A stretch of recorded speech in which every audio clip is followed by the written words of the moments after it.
So my topic is chapter number 12 part 3 basic to advanced JavaScript. Create table in user input with loop. Hey viewers and students, अस्सलाम वालेकुम। Welcome back to my new video. आज हम सीखेंगे अपने loops के help से के user input के जरिए टेबल कैसे फाइंड आउट करते हैं। उसके लिए हम फर्स्ट ऑफ ऑल इनपुट बनाएंगे। इनपुट बनाते हैं और उसके बाद वैल्यू ना भी लिखे तो कोई मसला नहीं है इसमें।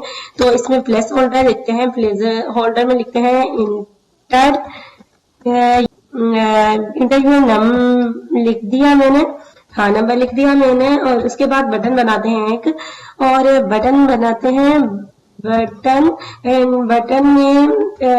बटन में हम कुछ भी लिख सकते हैं, जैसे रीलोडर लिख देते हैं बटन का नाम। रीलोडर मैंने इसका बटन का नेम लिख दिया एंड इधर ना इनपुट टाइप में एक आईडी देंगे जिस आईडी से हम टारगेट करवाने वाले हैं। आईडी मैंने दी इसकी 1 मैंने आईडी दे दी। और उसके बाद मैंने जावास्क्रिप्ट में करना है इस आईडी को एक टारगेट करना है। पहले मैं जो एक फंक्शन बनाना है, फंक्शन fun, ये फंक्शन स्टेटमेंट डाल देंगे। फिर इधर जो है मैं इसका नाम माय फंक्शन लिख देती हूँ, my fun, तो ये माय फंक्शन लिख दिया। और इसमें मैं पैरामीटर कुछ भी नहीं होगा और इसमें मैं एक इसको प्लेस होल्डर को टारगेट करवाऊंगी, एक वेरिएबल में डाल दूंगी a इज इक्वल टू, जैसे डालते हैं हम document dot gate element by ID, document dot gate element by ID करूंगी। एंड आईडी में मुझे लिखना है इसकी आईडी की 1 की, तो ये हो गया। और इधर डॉट वैल्यू करूंगी, डॉट वैल्यू लिखूंगी। तो ये क्या होगा, इस फंक्शन के जरिए मैं किसी भी मतलब इसको ना टारगेट करवा दिया है मैंने। अब मैं इधर लूप चलाऊंगी, लूप मैं चलाने वाली हूँ कि मुझे क्या चाहिए जब मैं इसे फंक्शन को करवाऊं। तो मुझे करवाना है b is equal to 1 and b less than is equal to लिखेंगे 1 minute, less than is equal to लिख देंगे। फिर उसके बाद एक ब्रैकेट देंगे, उसमें कहना है जो ए हम चलाएंगे, जो हमारा वेरिएबल है वो मल्टीप्लाई बाय 10 होकर आए, मतलब जो भी हम नंबर देने वाले हैं वो मल्टीप्लाई बाय 10 होकर आए। फिर उसके बाद बी प्लस प्लस में मतलब इंक्रीमेंट मैंने करवा दिया है। और इधर ब्रैकेट नहीं बंद की तो इसीलिए मिस्टेक हो रही है। तो ये हो गया 1 मिनट, ये किसकी ब्रैकेट आ गई है, इसको मिनट देखते हैं। हाँ इधर अब शुरू करते हैं। ये क्या करवा रहा है मुझे, डॉक्यूमेंट डॉट राइट करवाना है, डॉक्यूमेंट डॉट राइट करवाना है। एंड राइट करवाने के बाद मैं लिखूंगी बी, और मुझे चाहिए कि अलग अलग लाइन पे शो हो। 1 मिनट, ये स्ट्रिंग लगाएंगे, फिर ब्रैकेट देंगे, बी आर लिखेंगे, उसके बाद ये रन हो जाएगा। बी आर सिमाल लिखते हैं, बी तो सिमाल लिखते हैं, बी आर लिख दिया। इसके बाद क्या होगा ना, ये फंक्शन रन भी करवाना होता है। अब ये इतना बन गया तो मैं अब आपको दिखाऊंगी कि इनपुट में जो भी लिखेंगे तो ये अभी 1 मिनट, थोड़ी मिस्टेक हो गई है, देखते हैं कौन सी मिस्टेक हुई है। Enter your input type text, input type is equal to text लिखते हैं, ये बटन लिखा हुआ है ना, तो इधर टेक्स्ट लिखते हैं तो टेक्स्ट वाला आता है। 1 मिनट टेक्स्ट हो गया। एंड अब ये हमारा ठीक हो जाएगा। जल्दी में मैं आपको रिलोड करके दिखाती हूँ, देखें ठीक हो गया। अब पता है इधर कोई भी नंबर लिखेंगे तो ये रन नहीं होगा, रन नहीं होगा तो इसलिए रन नहीं हुआ है, फंक्शन बना तो है। फंक्शन में क्या किया हुआ है कि ये जो प्लेस होल्डर है इसको टारगेट किया है इसकी आईडी से। इसमें कहा है जो भी हम वैल्यू लिखेंगे ना तो वो वैल्यू 10 मल्टीप्लाई बाय होकर आए, हमारी शो होकर आए। तो ये जो फंक्शन है ये रन करवाना है, मुझे रन करवाना है कंट्रोल सी। जब मैं बटन को क्लिक करूं तो ये रन हो जाए, मैं इस पे लगाऊंगी ऑन क्लिक फंक्शन।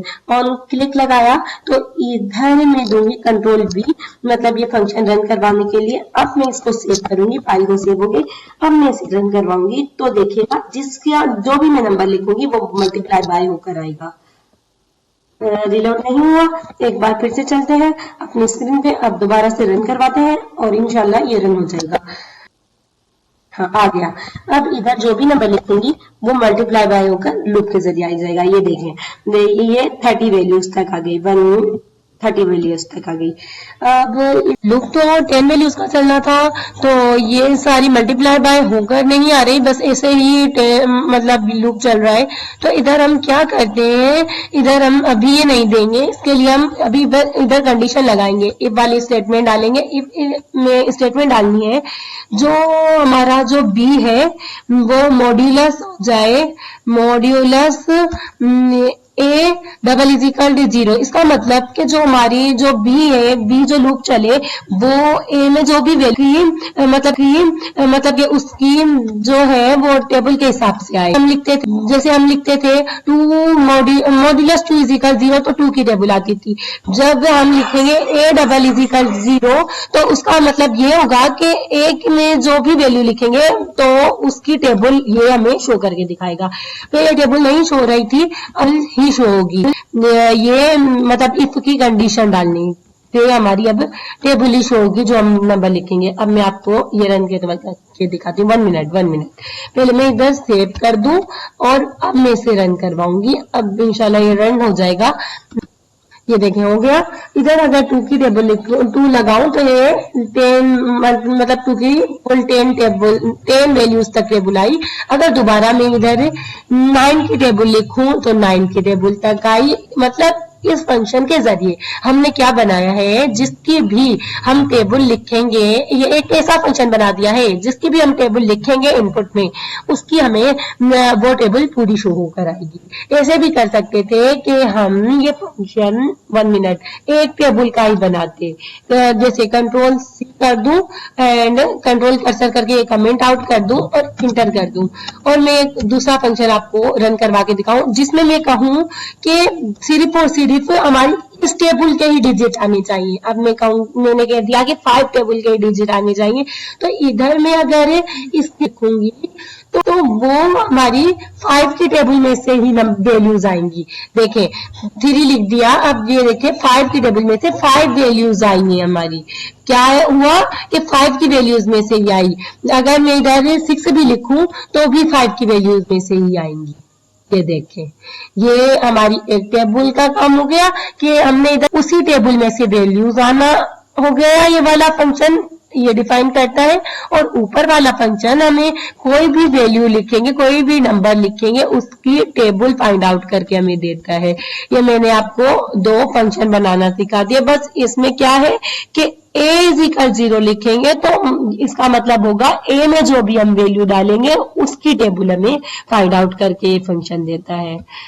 ये हमने सीख लिया अपने 2 ऐसे फंक्शंस बनाना जिनकी हेल्प से हम किसी भी नंबर को लिखेंगे इनपुट में, उसकी हमें टेबल मिल जाएगी।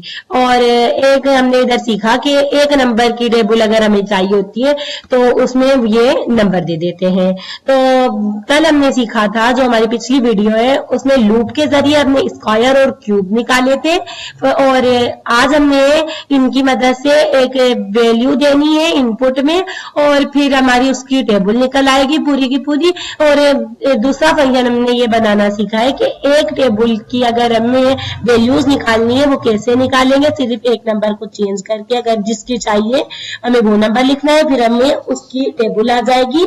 आज हमने ये क्लियर किया है कि टेबल यूजर कैसे फाइंड आउट करें, एक इनपुट लिखकर और एक फंक्शन जनरेट करके हमें टेबल मिल जाती है। अब हम रिवर्स काउंटिंग सीखेंगे लूप के जरिए, और अब आप इन पर सिर्फ और सिर्फ इसी वीडियो को मत देखिएगा और इसी पर प्रैक्टिस आपको नहीं करनी। अगर आपको लॉजिक बिल्डिंग स्ट्रांग बनानी है अपनी, तो इससे पिछली जो वीडियो है जो मैंने लूप्स के कॉन्सेप्ट सिखाए हैं, लूप का चैप्टर स्टार्ट किया है, उधर से ही आप स्टार्ट करें ये अपना कॉन्सेप्ट क्लियर करना, तो ही आपको लॉजिक बिल्डिंग आसान होगा। और ये अभी पार्ट 3 है और अभी इसका पार्ट 4 भी आने वाला है जो आपको देखना है, और आगे जितने भी पार्ट आए उनको फॉलो करें। अभी ये लॉजिक बिल्डिंग वाली वीडियोस चल रही हैं और आप इसमें प्रैक्टिस करें, और आपको मिलते हैं आप नेक्स्ट वीडियो में। जब तक के लिए आप दुआ में याद रखें और हमारे चैनल को सब्सक्राइब करिएगा, लाइक शेयर एंड कमेंट्स भी जरूर कर दीजिएगा। अल्लाह हाफिज।